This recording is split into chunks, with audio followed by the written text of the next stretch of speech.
안녕하세요. 대한민국 영어 중심 토크앤이슈의 박정숙입니다. 네, 썬킴 인사드리겠습니다. 네, 요즘에 BTS족이라고 혹시 들어보셨나요? 부산, 대구, 순천은 아니겠고 무슨 뜻일까요? 네, 백투스쿨 뭐 잘 아실 텐데요. 네. 요즘에 직장인들이 그 사회생활을 하다 보면 여러 가지 능력들이 필요해지는 걸 느끼면 대학이나 대학원으로 다시 자기 개발을 위해서 돌아가는 그런 분들을 이렇게 얘기합니다. 뭐 저도 이제 포함되는데 40 넘어서 박사학위 들어가서 아직 못 끝내고 있는데 네. 그 학교로 돌아간다는 것은 정말 즐겁게 공부를 하기 위해서 돌아가야 되지 경쟁 때문에 돌아가면 학교가 지옥이 된다고 하더라고요. 네, 물론 그 어린 학생들이나 나이가 들어서 이렇게 백투스쿨 하는 경우도 마찬가지일 텐데 공부란 것은 그 수동적인 동기보다는 적극적인 동기가 더 효과적이지 않을까라는 생각이 드는데 네. 한번 지켜보도록 하죠. 맞습니다. 자, 오늘요. 이슈 포커스에서는 강원도 교육청에서 실시하고 있는 원어민 원격 화상 강의에 대해서 알아보겠습니다. 자, 맘스토크는 TV 영어 프로그램을 통해서 영어 공부를 하고 있는 자녀와 어머님을 모시고 공부법 알아보겠습니다. 네, 그럼 이슈 포커스 시작합니다. 화면 함께 하시죠.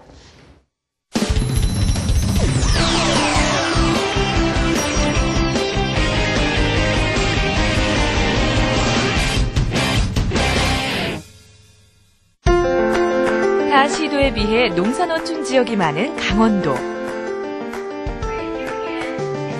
이러한 지역적 특성을 감안하여 강원도 교육청에서는 조금 특별한 영어 교육을 실시하고 있다는데요. 과연 어떤 프로그램인지 지금부터 만나볼까요?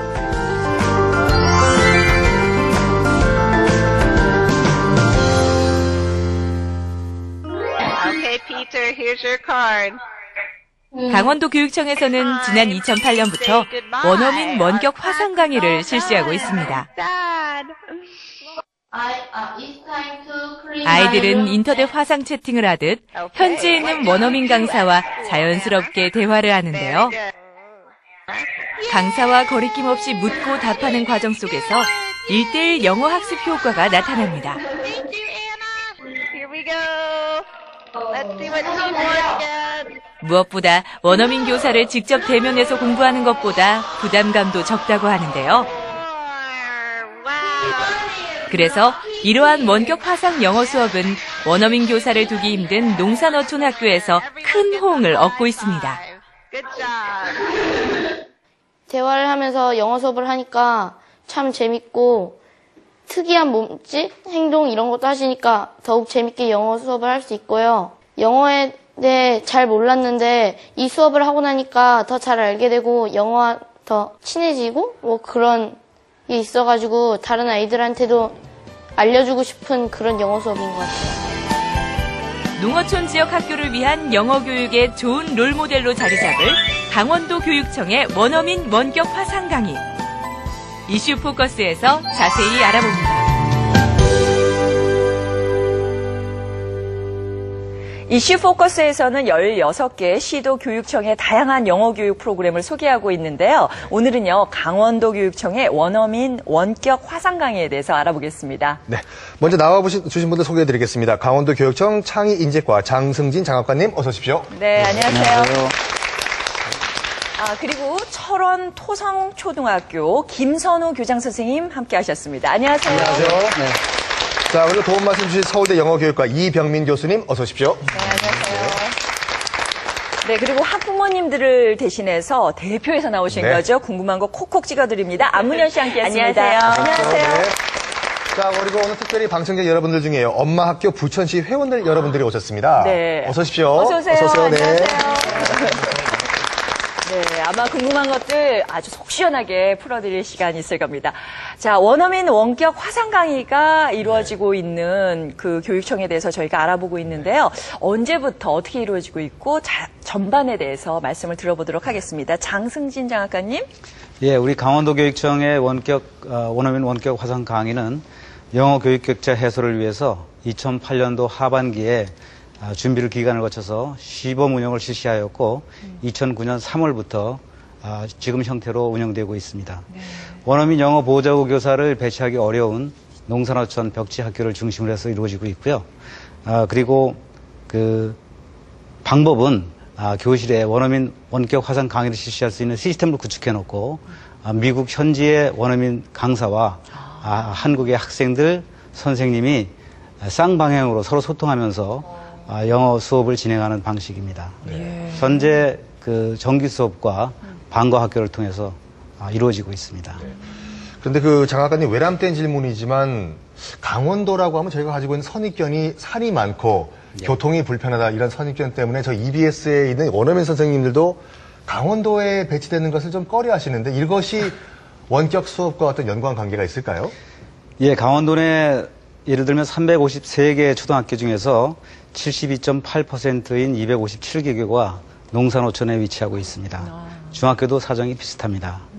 학교가 소규모고 학생 수가 적고 또 오지에 위치하고 있다 보니까 원어민 영어 보조교사나 토크 장학생 등을 배치하기에 여러 가지 어려움이 있습니다. 그래서 강사도 구하기 어렵고 그리고 사교육은 시키려고 해도 시킬 수가 없고 받으려고 해도 받을 수가 없는 그런 형편입니다. 이런 이유 때문에 IT 기술을 활용한 원어민 원격 화상 영어 강의가 필요하게 되는 것입니다. 네. 말씀을 들으니까 제가 미국의 경우 아리조나라든지 미드웨스트 같은 경우 정말 듬성듬성 사람들이 살다 보니까 이런 교육받는데 이런 원격으로 한다는 얘기를 들었는데 아마 영어도 그런 식으로 진행을 하면 참 좋을 것 같다라는 생각이 듭니다. 근데 한 가지는 그 원어민 강사가 그 현지에 계시다고 하니까 주로 미국에 계시는 분들인가요? 예, 그렇습니다. 네. 어떻게 선정을 하시나요? 선정은 국내외 리크루터 업체를 통해서 하는데요. 네네. 선정 기준은 교사 자격증 소지자를 우선하고 있습니다. 그리고 학교에서 가르친 경험이 있고 그리고 한국과 한국 문화에 대해서 관심이 높은 교사를 주로 선정하고 있는데요. 현재 미국의 동부 지역에 많은 그 교사 자격증 소지자들이 오고 있고 그리고 서부 지역에도 좀 있습니다. 근데 시차 관계상 저희들이 서부 지역의 원어민 강사를 늘릴 계획으로 있습니다. 자, 그런데 방금 우리 장학관님께서 말씀하신 것처럼 원어민 교사 선생님들도 이제 선정 기준이 있다라고 말씀하셨는데요. 이런 좋은 프로그램들이 있다라는 소리를 듣고 많은 학교들이 우리도 저요라고 하셨을 건데 학교의 선정 기준은 있었습니까? 물론 있습니다. 물론 이제 영어 격차 해소에 이점이 있다고 판단되는 농어촌 벽지에 위치하고 있는 학교가 우선 선정이 되겠고요. 그리고 또 시스템 설치를 해야 되기 때문에 사전 수요 조사를 통해서 희망 학교를 모집한 후에 교장 선생님의 어떤 운영 의지 그리고 담당 선생님의 열의가 높은 곳을 선정하고 있습니다. 언뜻 듣기에도 굉장히 그 장비가 많이 필요할 것 같거든요. 저 니트 얼마 전에 방송 저 하고 나서 집에서 그러면 녹음하는 시스템 좀 어떻게 해볼까 했더니 또 비싸더라고요. 그 장비 같은 건 어떻게 마련하셨고 지금 현재 다 돼 있는 상태인가요? 예. 시스템은 주로 이제 화상 장비하고 음성 장비가 주로 되겠는데요. 그 시스템 등의 설치는 EBS를 비롯해서 그 협력업체와 운영업체에게 위탁해서 유지 보수를 같이 하고 있습니다. 그리고 시스템 구성 및 설치 비용은 전액 기획청에서 지원해 드리고 있고요. 또 그것을 운영을 담당하시는 선생님에 대해서도 일정액의 운영비를 지원해 드리고 있습니다. 그 강원도 교육 현실에 맞는 영어 강의를 구축하신 것 같다라는 생각이 드는데요. 우리 이병민 교수님께 질문을 좀 드릴게요. 그 화상 강의는 많이 이루어지고 있는데 또 쌍방향적으로 화상 강의가 이루어진다는 거 굉장히 효과적이지 않을까 이런 생각이 들거든요. 그러니까 그 강원도의 경우는 아까 우리가 얘기했지만 지리적으로 좀 산이 많고 그다음에 이제 소규모 학교들이 많다 보니까 원어민들이라든지 아니면 교사가 가기 굉장히 어려운 조건이잖아요. 그러니까 그런 면에서는 그런 원격 화상회의 같은 것이 제가 보기엔 더 효율적인 것 같고 그래서 사실은 뭐 영어 교육 모델이라는 게 또 한 가지만 있는 건 아니거든요. 그래서 지역 현지 상황에 맞게 하는 것이 중요하고 사실은 어떻게 보면 이제 우리나라의 경우 그 교육 인프라 측면에서 봤을 때 원어민들이라든지 아니면 외국의 분들한테 설문조사를 하면은 한국의 교육에서 가장 그 강점이 뭐냐 이렇게 하면은 대부분 굉장히 좋은